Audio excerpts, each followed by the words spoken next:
Okay, so now here's my story starting out here. I'm going to explain it this way. I'm going to be new. I am novi to van living. I have not done any camping probably for 30 years, as far as any long duration camping. We used to go camping on the weekends and 3-day weekends occasionally, everything packed on motorcycles. But now I'm going into RVing. This is going to be our vanning. I'm going to be a vanner. And so I'm going to show you some photos, some things of what my new living quarters are going to be like. I'll tell you why I picked this, to do this now at this point in my life. I'm disabled. I have not one single thing makes me disabled, but it's a conglomeration of many different things. The old body is trying to wear out. That's all right. So, I'm on disability, limited income. And where I live right now, I can't speak for anybody else in this entire nation, but where I live right now, the landlords here do their best to raise the rent between 50 and or maybe at least $25 per year. And I can't live like that. I don't get that much money that I can afford to pay 2/3 of my income just for a living space and the power to heat and cook. I can't do that because the food I have to have for some of my ailments is not, it's not cheap. And there's medicines I have to buy and all that kind of stuff. And none of it is that cheap. So I'm still physically active enough that even though, I couldn't like stand at an assembly line or do any of the work I used to do working around, precision machining. I was a journeyman tool maker before I became disabled. I'm out there. I got no choice. So I'm making the best of it by going to the van thing. Me, a van, a trailer, and my cat are going to be out there trying to find all the free or very inexpensive living spaces, and we're going to go through the whole thing. And if you want to watch this and find out what it's like, what I go through and what I'm learning, jump on here with me. Jump on here with me and join in. Like me, like the page, and we'll tell you what we're going through. I'll show you some of the things that's going on inside the van, but bear in mind, the two things are going on at the same time. One, I'm wearing a head-mounted camera, and so it's going everywhere I look. And if you notice, even though I'm going to be running something to kind of take the jitteriness out of it, you notice wherever I'm turning my head constantly, I'm always looking, and I'm seeing what I'm looking at. It's just it's something wrong with the way I'm wired in my head that I'm always moving around. So I apologize for all the fluttering and the quick movements that's going on in the next few minutes of video. Thank you very much for listening. All right. Welcome to my world.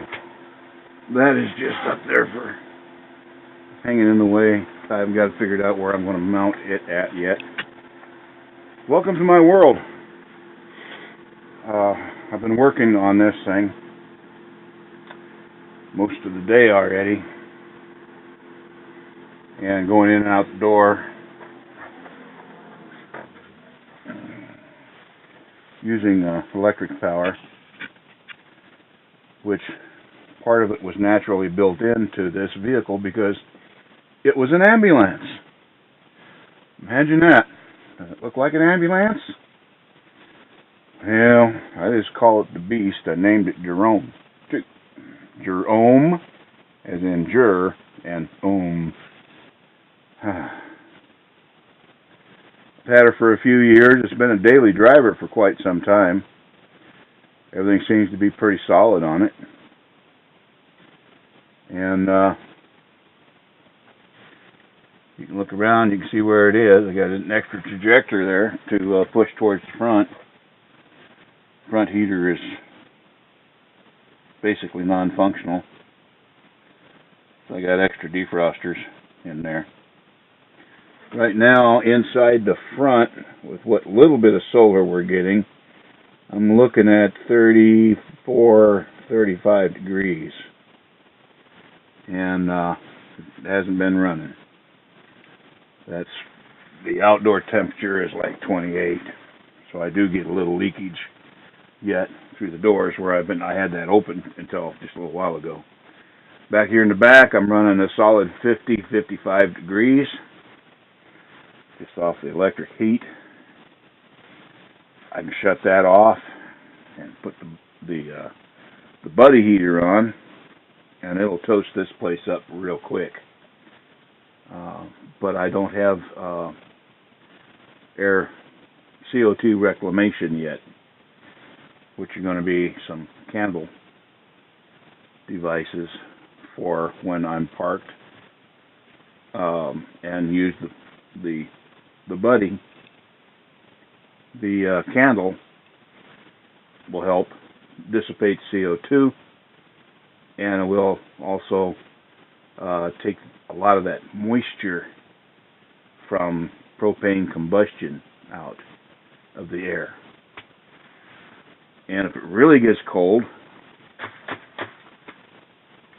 I can pull that curtain across when I don't have anything hanging off the bar, off the rail, and seal that off and use the heater buddy. Right here, we're looking at where it says Jerome 2, that is the cover for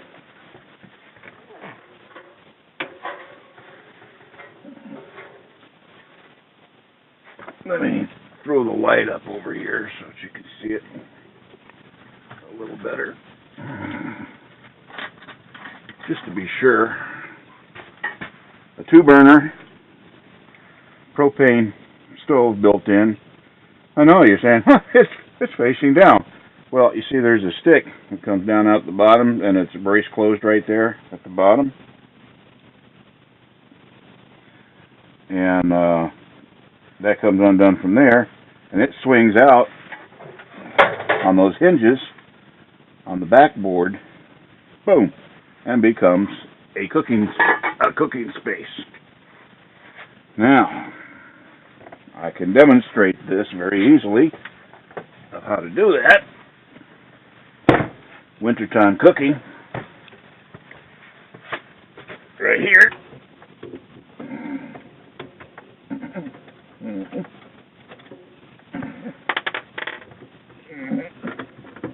That comes off, and that goes into the oven. Then this here has to come up kind of like that.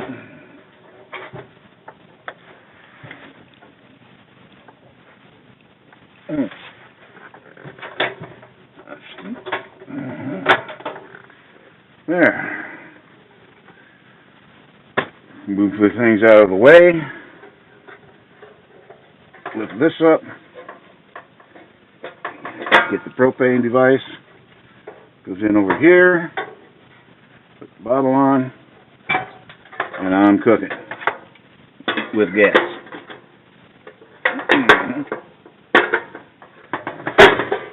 Okay.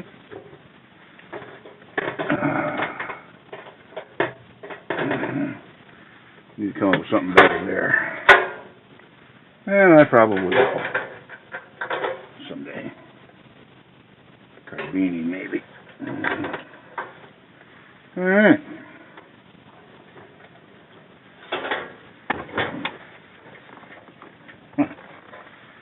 Alright. Looks like I've got some prepared reparations to be done on the particular operation, but I'm going to sit here on the original jump seat and do my cooking. Life is good. It's snowing outside. Like I say, the main temperature is about 28 degrees. Now I'm back in the jump seat position. And so, now on the back here, we got a bucket buddy, and I have decided against that idea. It's a good idea. It's a very usable platform. But there are some issues with Bucket Buddy out in the field.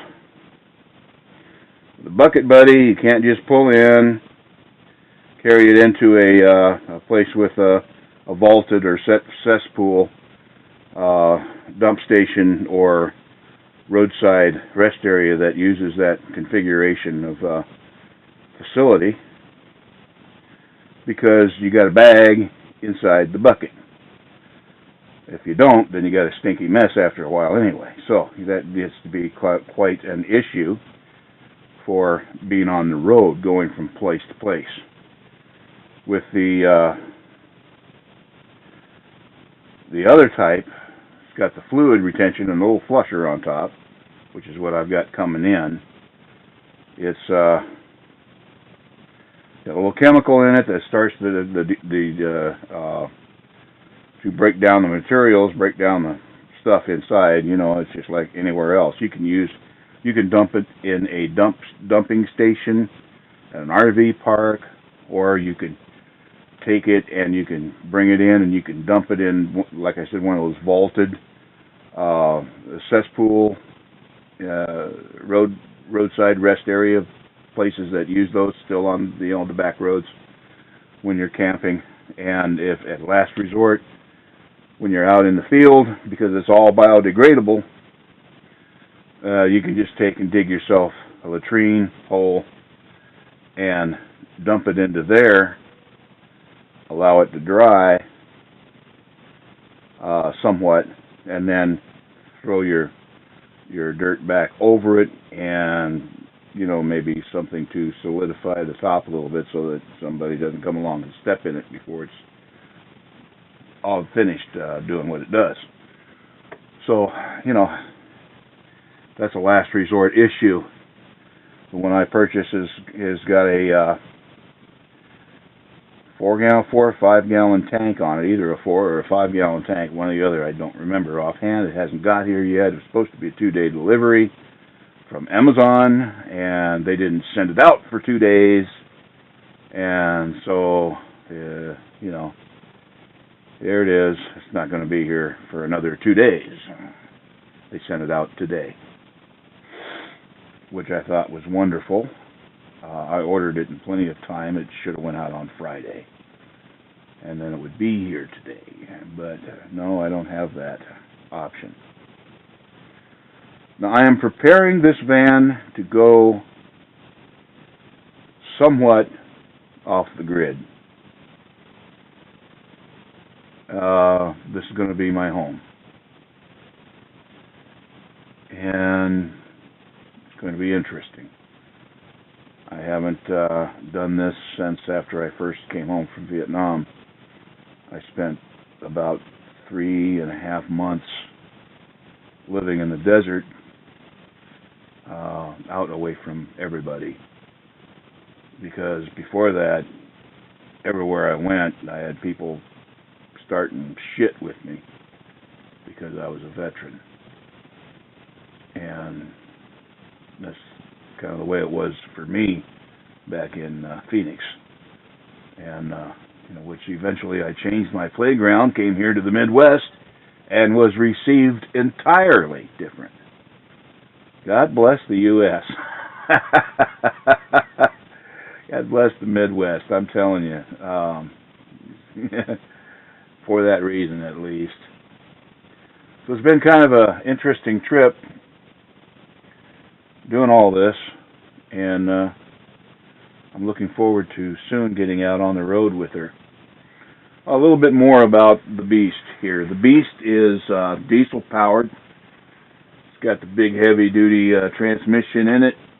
It's got the big heavy duty rear end in it. This is the same rear end, Dayton rear end, as what a truck with dualies would have. And it's all configured. Brakes and everything else is set up just like it would have dualies. So it's got a lot of stoop. Got a lot of guts. It's a good stump puller.